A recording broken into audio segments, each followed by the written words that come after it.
کہتے ہیں تو متعدد آیات قرآن کریم کی ایسی ہے جس میں اللہ رب العزت نے اپنے محبوب کی تعظیم کا اور اپنے محبوب کے ادب کا حکم ارشاد فرمایا ہے۔ یا ایھا النبی انا ارسلناک شاہدا ومبشرا ونذیرا لتؤمنوا باللہ ورسولہ وتعزروہ وتوقروہ۔ اے نبی، ہم نے آپ کو شاہد ومبشرا خوشخبری سنانے والا اور ڈر سنانے والا بنا کر بھیجا تاکہ تم اللہ اور اللہ کے رسول پر ایمان لاؤ اور نبی کی تعظیم و توقیر کرو۔ سورہ حجرات میں فرماتا ہے یا ایھا الذین آمنوا لا تقدموا بین یدی اللہ ورسولہ، اے ایمان والو اللہ اور اللہ کے رسول سے آگے مت بڑھنا۔ تو سورہ حجرات میں فرماتا ہے لا ترفعوا اصواتکم فوق صوت النبی، اپنی آوازوں کو نبی کی آواز سے بلند مت کرنا۔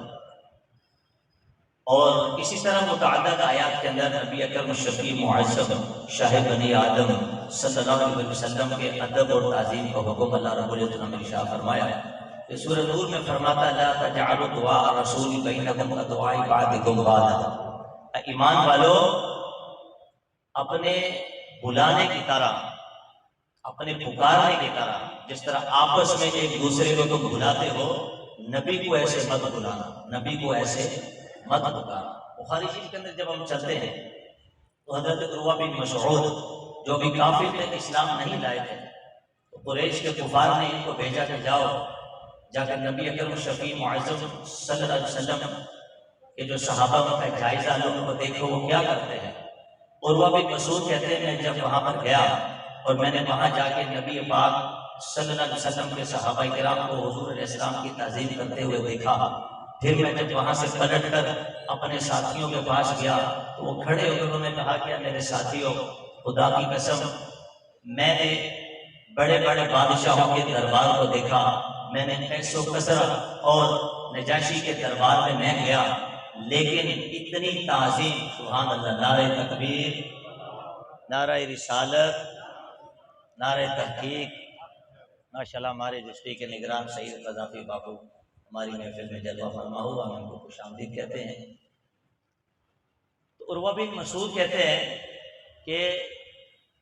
وہ جو بادشاہ جن کے دربار میں میں گیا، ان کی اتنی تعظیم کرتے ہوئے میں نے نہیں دیکھا کہ جتنی تعظیم اصحاب محمد کی محمد عربی کے صحابہ کر رہے ہیں۔ کہتے واللہ ان تنخم رخامۃ الا وقعت فی کف رجل منہم، اگر مسلمانوں کے نبی اگر اپنی ریڑھ مبارک کو بلغم کو بھی پھینکتے وہ کسی نہ کسی صحابی کے ہاتھ میں گرتی تھی، فدالک بہا وجہہ، اور وہ اس بلغم شریف کو اپنے چہرے پہ ملتا اور اپنے جسم پہ ملنا شروع کر دیتا تھا۔ وہ پھر کہتے ہیں کہ جب نبی ان کو حکم دیتے، وہ حکم کی تعمیل کرنے کے لیے ایک دوسرے سے آگے سبقت لے جانے کی کوشش کیا کرتے تھے۔ وَإِذَا تَوَضَّأَ، اور جب مسلمانوں کے نبی وضو کرتے تھے تو پھر وضو کا پانی لینے کے لیے صحابہ آپس میں قَعَدُوا يَقْتَتِلُونَ عَلَى وُضُوئِهِ،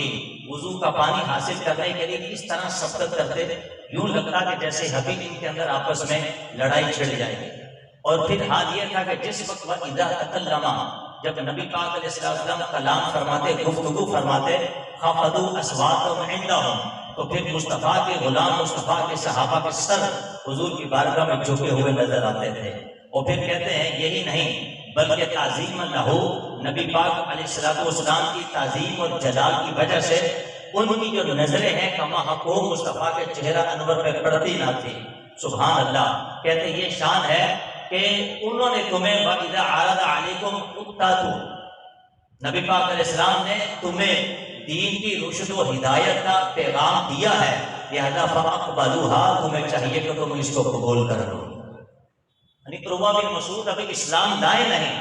لیکن صحابہ کرام علیہ رضوان کی تعظیم و توقیر کو دیکھا اور جا کے اسی طرح اپنی قوم کے سامنے بیان کر دیا۔ انوار احمدی کے اندر محدثین اس کی شرح میں لکھتے ہیں یہ جو تعظیم و تکریم صحابہ کرام حضور کی کر رہے تھے، اس طرح کی تعظیم و توقیر کرنے کا نہ تو قرآن میں حکم ہے، نہ مصطفیٰ کریم علیہ السلام نے حکم دیا، بلکہ یہ ذوق ایمان جوش ایمان، یہ محبت مصطفیٰ، یہ تعظیم مصطفیٰ کے وہ نظارے تھے جس کو آسمان بھی دیکھ رہا تھا اور زمین بھی دیکھ رہی تھی۔ اور یہ ساری منظر کشی حضرت عروہ بن مسعود اپنی آنکھوں سے کر رہے تھے اور بتا رہے تھے کہ ایسی تعظیم اور تکریم محمد عربی کے صحابہ ان کی کر رہے ہیں۔ سبحان اللہ، یہ کیا محبت کا معیار ہے، یہ کیا تعظیم کا معیار ہے کہ سبحان اللہ کہ جس نبی کے وضو کے پانی کو وہ صحابہ زمین پہ گرنے نہیں دے رہے اور زمین تمنائی نگاہوں سے دیکھ رہی ہے۔ اے صحابہ کی مبارک جماعت، ایک بوند میری طرف بھی آنے دو۔ لیکن یہ صحابہ ادب مصطفیٰ میں اس قدر آگے بڑھ گئے تھے کہ سرکار کے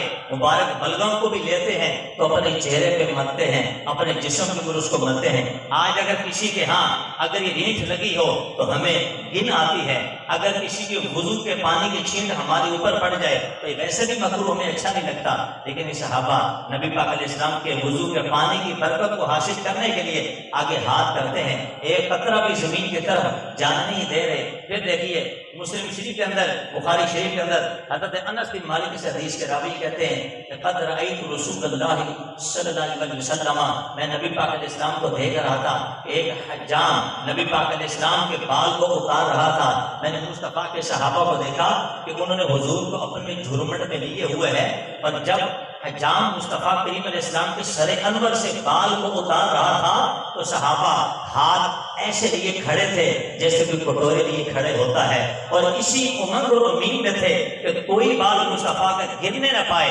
اگر آئے تو صحابہ کے ہاتھ کے اندر آئے۔ یہ ہاتھ تھا صحابہ کے انہوں نے دعا میں نبی پاک علیہ السلام کی تعظیم و توقیر کے حوالے سے۔ حضرت عثمان بن عبداللہ بن موہب کہتے ہیں، یہ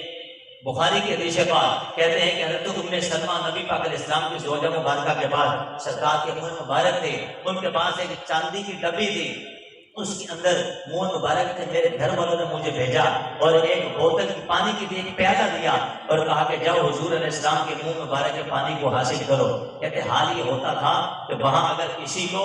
نظر لگتی، اگر کسی کو کوئی بیماری آتی تھی تو لوگ پیالے لے کر اس میں پانی لے کر حضرت ام سلمہ رضی اللہ تعالیٰ عنہ کے اس گھرانے میں حاضر ہوتے تھے۔ امی جان کیا کرتی، جب لوگ پیالے میں پانی لے کر وہاں حاضر ہوتے تو وہ چاندی کی ڈبی کھولتی، اس سے سرکار کے منہ مبارک کو نکالتی اور پھر ان پانی کے اندر تھوڑا سا لگا کے ٹچ کر کے مس کر کے پھیر کے پھر دوبارہ ڈبی میں ڈال دیتی۔ کہتے خدا کی قسم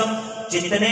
پیالے والے پانی لے کر آتے تھے، جب ان کے پانی کے اندر حضور علیہ السلام کے منہ مبارک کو ڈال دیا جاتا تو پھر وہ لا علاج جن کو طبیب جواب بھی دے چکے ہوتے تھے، جب اس پانی کو پیتے تھے پانی کا قطرہ ان کی حلق سے نیچے جانے کی دیر ہوتی تھی، منہ مبارک کی وجہ سے اللہ کو شفا عطا فرما دیتا۔